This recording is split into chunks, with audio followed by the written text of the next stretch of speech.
Hi everybody, I'm Marcia McCarrow. Hello there, my name's Carol Cooper. And we're here today with Diana Ali, who is a visual artist, curator, and one of the mentors on the big painting challenge, which is part of the BBC programming. Hello, Diana.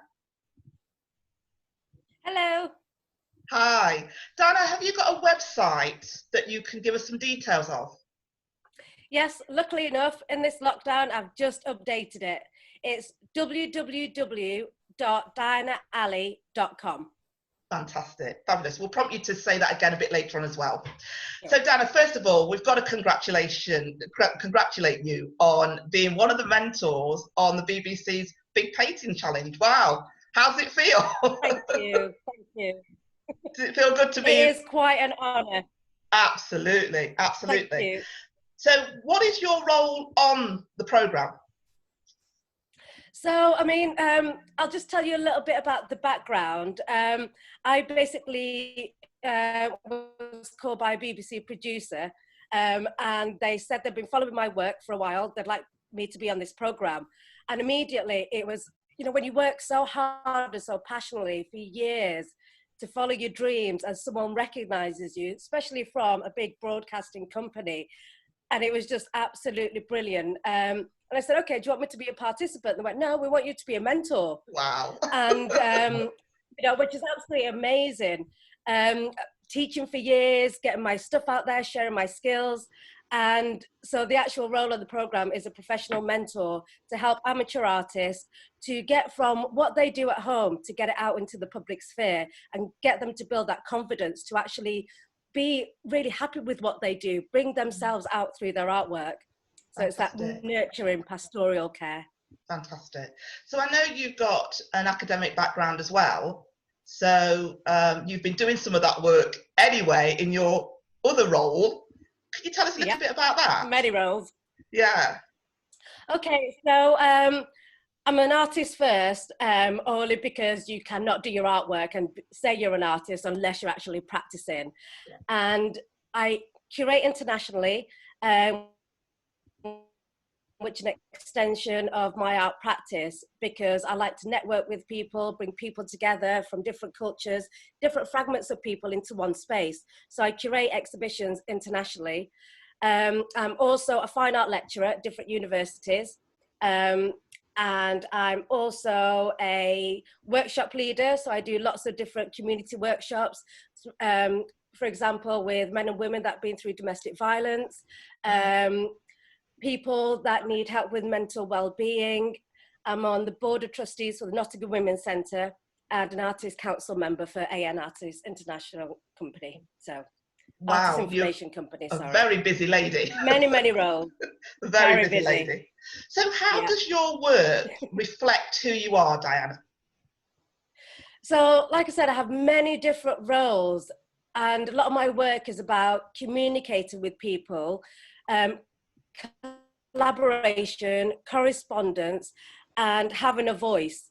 I really want people to have a voice in the arts, and through the arts you can get away with anything. So for me, I was born in this country, came back when I was 6 years old. I didn't know any English. And when my dad put me into an English speaking school, obviously I didn't know a word, didn't understand the teachers at all. And it was when the teacher said, everyone draw a rainbow and the house that you live in. I had no idea what a rainbow was. So what I did was got black paint and just smeared it all over the paper in front of me. And that comes from the fact that when I was brought up in Bangladesh, I used to play with mud all the time. It's a monsoon season country and I just loved getting my hands dirty.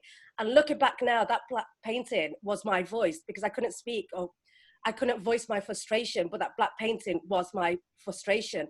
And since then, art has always been in my head to be able to communicate and have a voice without saying it verbally. And that's what I want other people that I teach, mentor, the artists that I put in my exhibitions, that's what I want them to do, have a voice. Fantastic. So I feel very strongly about that. So where did your love of art begin? It was then, it was at school. Yeah, so that very young age at six years old. 6 years old, but before that, when I was growing up in Bangladesh, making mud sculptures and mud pies and being really physical with my hands. Yeah, You know, so and even just going, earlier than that first. even earlier, yeah, that's still in my head. And it's like, okay, I don't know how to communicate things, but I can do it through visual artwork. It's a visual communication, so it's always been there in my head. So when people say, I've always loved art as a kid, it's true. Yeah. So Yes, who influences your work now? Now, so many different artists. My main influencer would be my father, who unfortunately passed away not so long ago. And he came to this country when he was 12 years old, and the oldest of 10. And he always said to me, you know, as a kid growing up here, you work, you graft to make something of your life. And that's always been in my head. And that's what I've done. I've worked hard, I've grafted to be where I am now.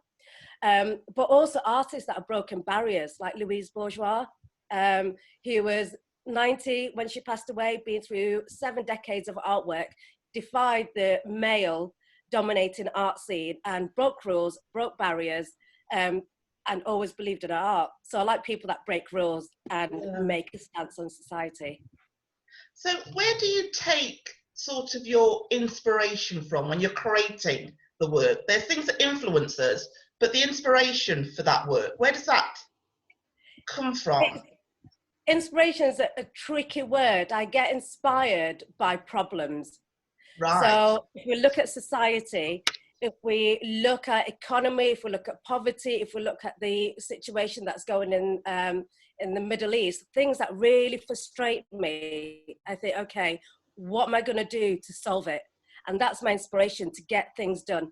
And obviously I can't solve the world, but what I do in my curating is open up themes like how do we engage in politics, and I open that out to different artists. And what inspires me is getting all those submissions in to think, wow, there's so many people out there that are like-minded, who have the same thoughts and anxieties, and to put them all together in one space somewhere and all have a voice together. That's what inspires me, getting things done, especially with problems. Yeah, fantastic. Now, it's interesting that you use the word curator, and that's what you call yourself. But I read one of your transcripts of an interview that you did. I've been trawling through, and it says you actually don't like the word curator. So how would you describe yourself in your words then? Well, curator is seen historically as a manager. I am not a manager. I'm more of a facilitator. I'm an equal person to artists. I'm not higher than anyone else. Curator is just an easy word to quickly describe yourself, but I'm a facilitator. I'm a middle person that likes to bring different communities, different fragments of cultures together. And as artists, we do work in isolation. So I like to pick out different people, go, you would be good with that person, and pair people up. And like I said, bring people together in one space. Yeah, fantastic. Yeah, it was really interesting reading that about that word, because you know it's on everything that you do. So I wanted to, you know, check in with that really. There's loads of quotes out there around art and what art can do for individuals, but I particularly like the work of Thomas Merton, and he's written a load of quotes. One of them being "No man is an island," but he also says that art enables us to find ourselves and lose ourselves at the same time. Would you agree? Absolutely agree. Absolutely agree. Completely agree. I know his work a lot, and it's interesting because a lot of my work is about being lost and losing, but also lucidity in terms of the opposite of being lost. And it's funny, you've asked me about that, because the exhibition I did in California and Lisbon was called Lost and Lucidity. And it stemmed from my father passing away. And again, it's that verbal congestion you have. You can't speak about it. So I opened up a call out, Lost and Lucidity. And it's not about losing someone. It's about being lost on your way to work. It's about taking the wrong path.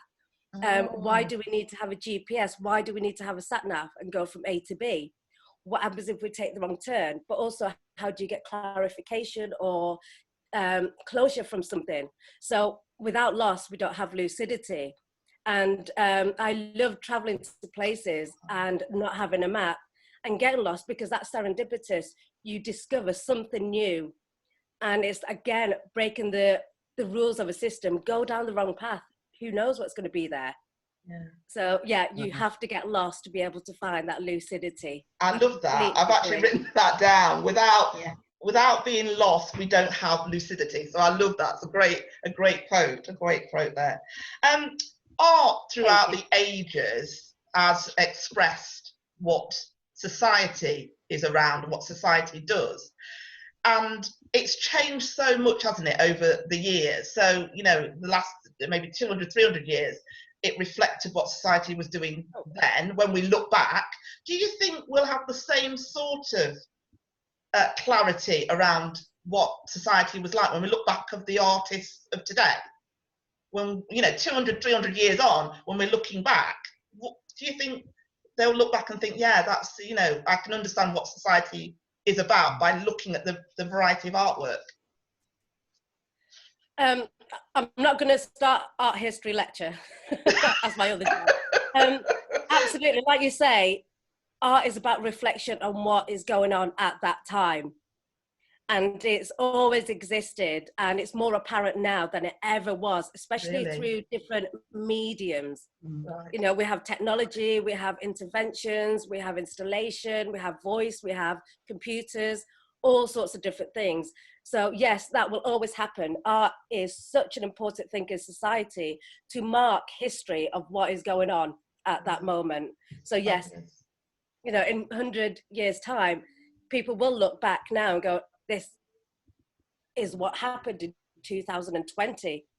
You know, so it's such a marker. Yeah, fantastic. You know, it's very Thank important. you, Diana. Hello, Diana. Hello there. Hello. Can you talk us through the achievements that you've had throughout your career, and why have those achievements been so important to you? Where do I start? I will, without sounding too big-headed. I mean, I went through school, college, university, knowing that I wanted to do art, but I never knew, how do you do it? How do you get out there?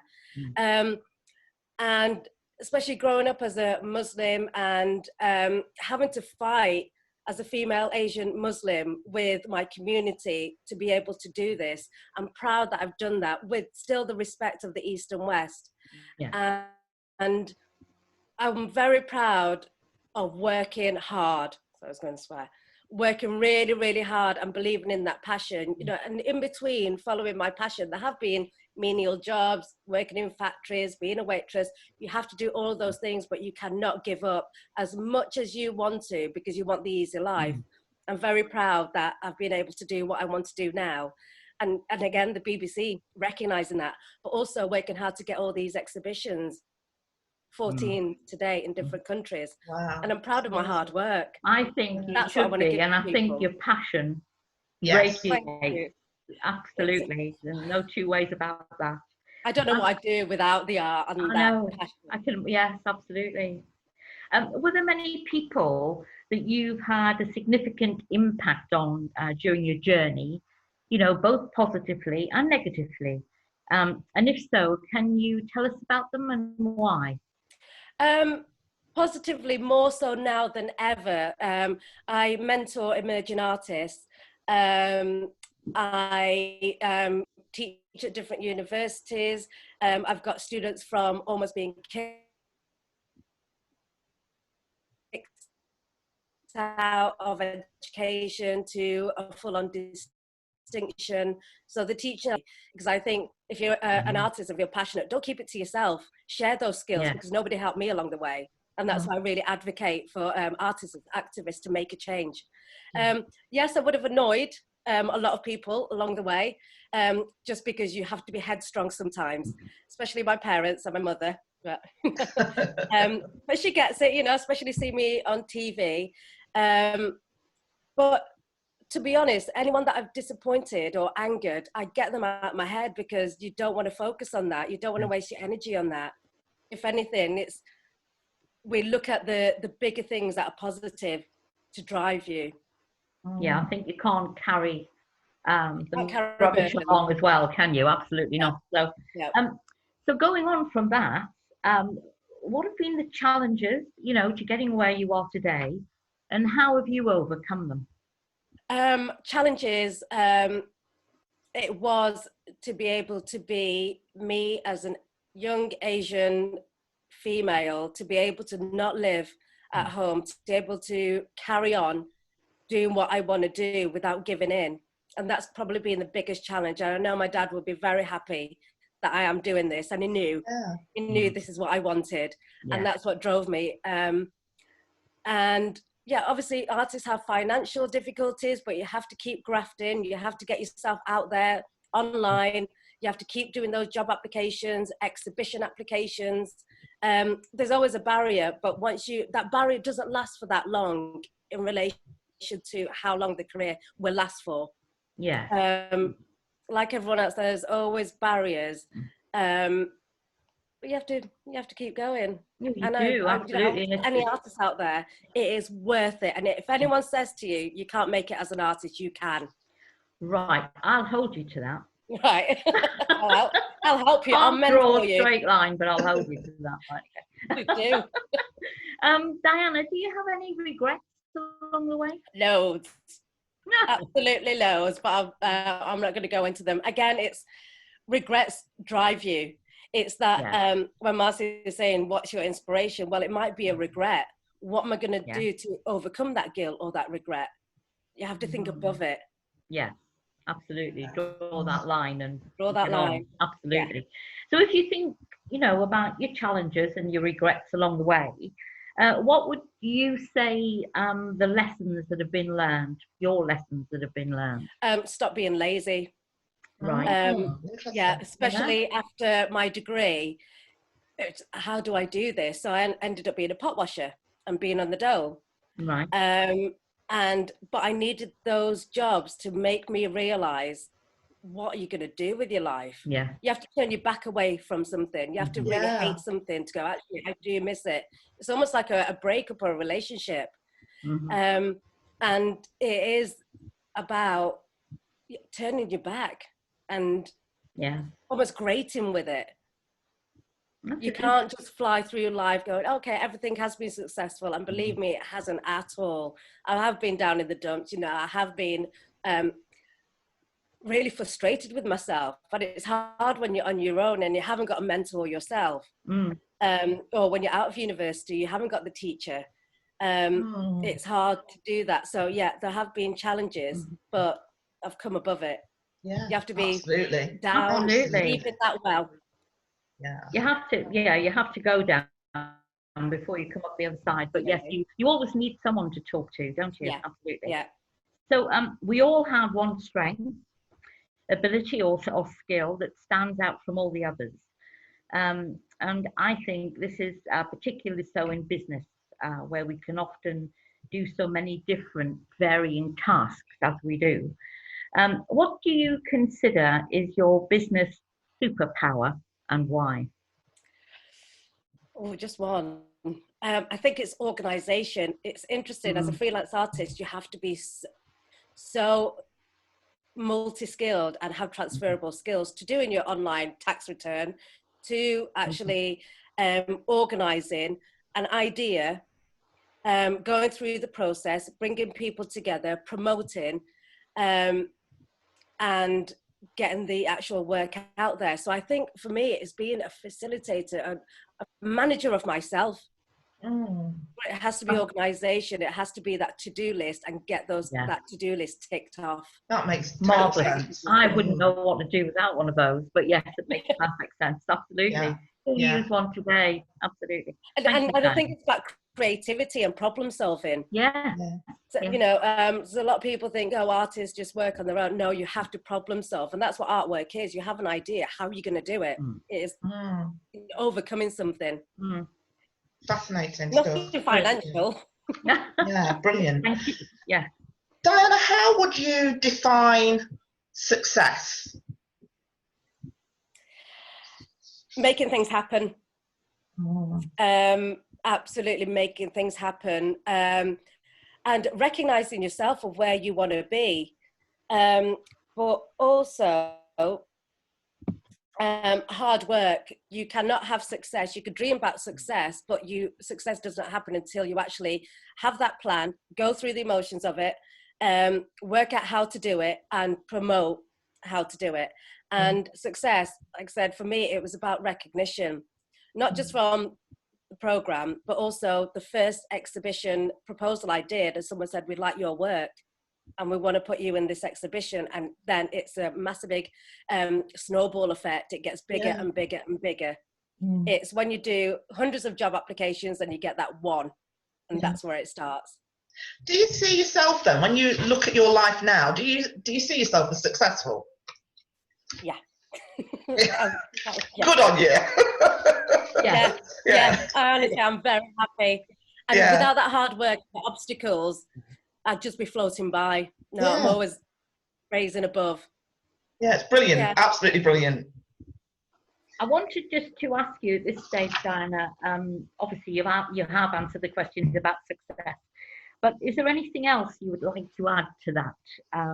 Because you have been very successful, you're obviously very passionate, and we would just like to know what, was there anything else that contributed to your professional success? Anything that contributed? Speaking to people, networking, going to exhibition openings, emailing people, cold calling, doing proposals, going, okay, I've got this work, I've got something to give you, answer me back. And, 9 times out of 10, you don't. But it's that being bolshy and headstrong and not necessarily having the confidence, but when you press that send button, just go, oh, should I have done that? Yes, you should. I think that's absolute right. There's the terror of after you do it and you think, oh my goodness, I mean, mine's never been an art, but it was for government white paper, and believe you me, if you sent the wrong thing for that, but you do you're scared no matter what, you just have to press that button. Press that button. Go on, do it. I think there was a bit of that, Diana, when I was thinking about emailing you to do the interview. Really? Oh, Marcy, we've known each other. There was a bit of that sort of, I know you've done training for us. If you don't ask, you don't get. Yes, absolutely. And that's, you just got to do it, haven't you? You just got to, as you say. I don't think I've ever said no to you. Press send. I shall remember those words. I'll make a note of that, Mark. I have mentally logged. She doesn't like to say no to me. Absolutely. You're right. Oh, bless. Oh, that's wonderful. Fear is good, healthy. Yeah. Diana, is there a book or an article that you've read recently that has had a significant impact on your journey, and can you tell us about it? Yeah, interestingly enough. Particularly explain its significance for you. Yeah, you were talking about being lost. When I was in Israel curating an exhibition, I was reading a book called A Field Guide to Getting Lost by Rebecca Solnit. And she talks about different paths of lives where it's okay to be lost. And in Israel, I had all my things stolen and I was on the beach and it was like, what's going to happen? But at that moment, I was reading a chapter and she talks about things may have been stolen, but you're still here. And that really drove me. And then what happened was some NGOs came up to me, and it was 2016 and conflict with Hamas and Gaza in Israel. And they basically took me to the West Bank in their ambulance, and I stayed with them for 3 days because I didn't have any money or anywhere to go. And just reading her book saying, if you don't lose things, those in between gaps, those opportunities would not happen. So I'm glad I got things stolen because they are only objects in the end. But I recommend that book if you do feel lost in your head, in society, with someone. Rebecca Solnit. Can you just repeat that quote again? Things may have been stolen, but you're still here. But you're still here. Yeah, and that really is like, okay, everything's going to be all right. Yeah, that's really nice. Not great, but mentally. Yeah, there's a magic there, really, isn't there? In many ways, it's uplifting. Absolutely. Yeah, don't panic in a situation. Everything will work out. Yeah. So it's clear that you've supported others to achieve, and how, really we would like to know how this support has helped you shape your own thinking about what you do and who you are. It was only a few months ago where I was thinking, I'm giving too much to other people, in space of, I'm doing workshops, lecturing, what about me? Which is, as selfish as it sounds, you do need to engage with yourself. Not at all. So now with the lockdown, I'm going back to work I did 10 years ago, correspondence work, where I was writing letters to people in different parts of the world. And I never followed them up. So it's going back into your head and reflecting on what you've done and carrying on with that work. Yeah. And it's a great moment. I hope for a lot of creative people being indoors, thinking, okay, all those times where I got a list of if I have more time, I'll be able to do this. Yeah. It's about getting those things done now, including rebuilding my website. Yes. Oh, great. So please look at it, because it's taken me a while. We will. Yeah. Your endeavours will not be lost on us. It's really nice because you're leading us really nicely into the next questions, really, which is lovely to follow your thinking on this. So, my next question is, where do you find contentment, both professionally and personally? Contentment does not exist without having some sort of anxiety, I believe. You can't just be content. You have to make yourself content by solving something.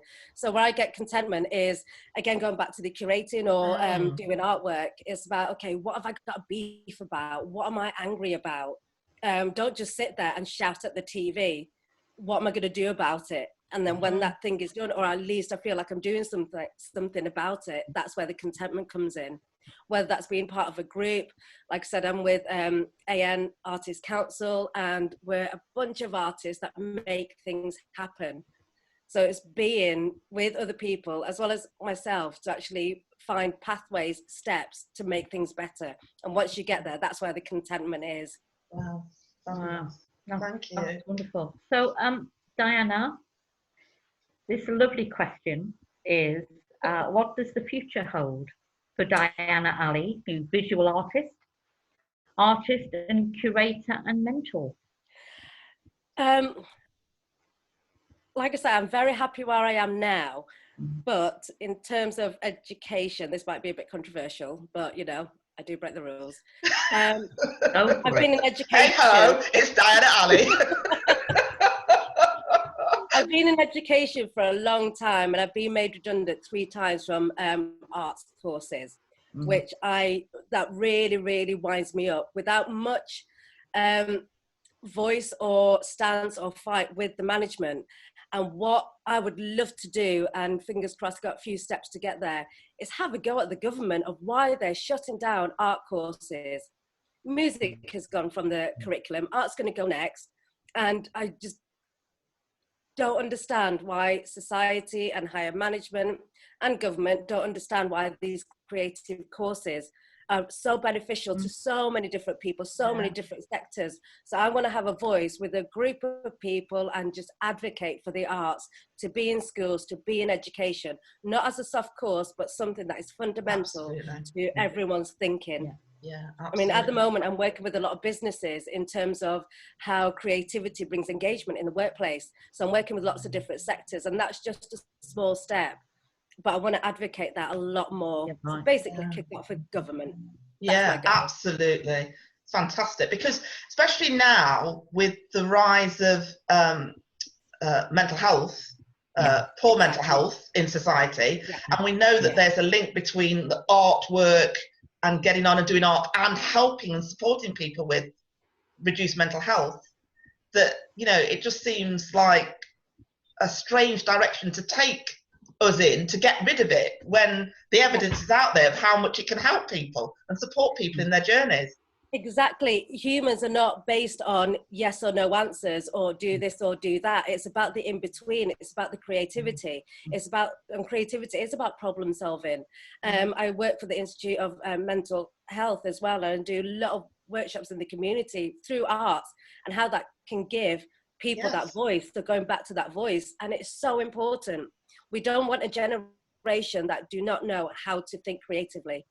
So really, really important. I know this is how, I mean, I remember how we met. We met on a lottery-funded project, wasn't it, in Nottingham, where we came together, and that's how we originally met. I was doing the confidence building bit, and you were doing the art, and we brought the two things together, and we just saw the synergy between the two areas. It just made total sense that we worked together on this as a project, and then took it from there. So that hasn't changed. That thinking about how you can increase somebody's self-esteem, confidence, make them more assertive, understand their mental well-being better by being engaged in absolutely the creativity. Exactly. And creativity comes through lots of different ways. You don't have to be a skillful artist at all. It's about that creative thinking.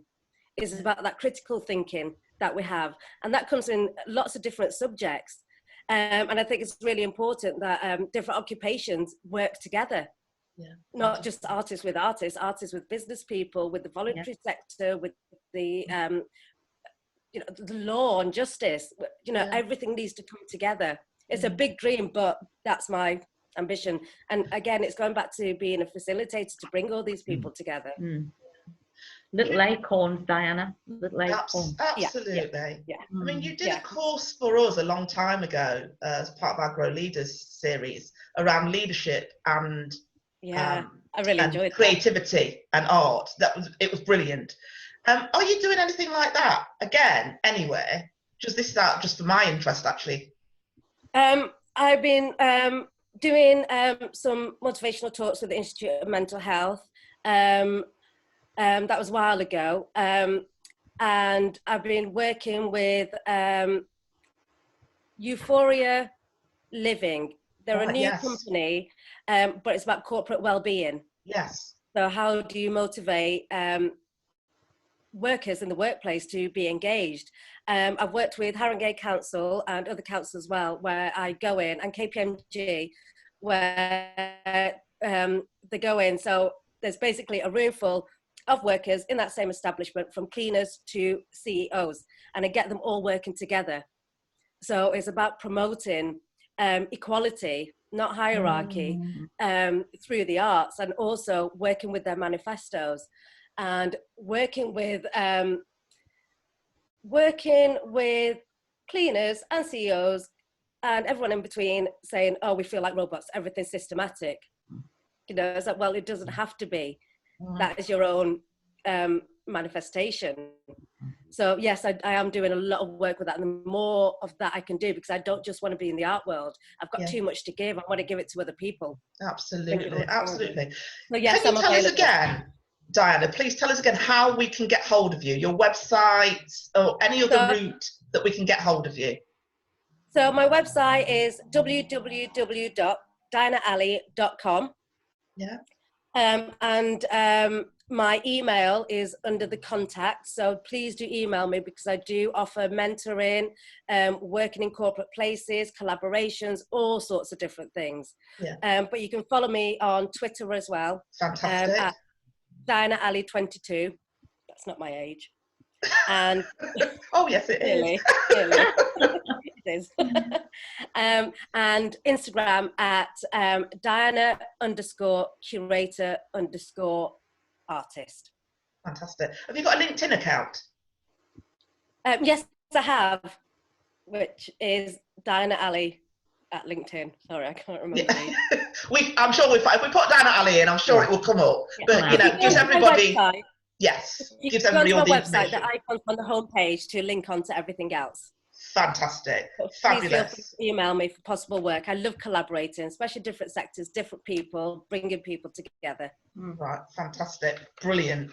Diana, that's been absolutely amazing. I mean, this is the part of the interview where Karen and I think about the messages that we've gained from listening to your discussion. There's been so much going on, but I don't know, Cece, do you want to go first for a change? Well, I'm just, yes, please, that's lovely, thank you. For the second time. in this series.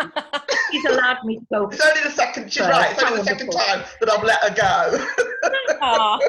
But I will take up all the information. Otherwise, I'm sure. I've worked with Matthew before. And what I take away from this, well, I've just thoroughly enjoyed speaking to you for a start, and thoroughly enjoyed listening to you.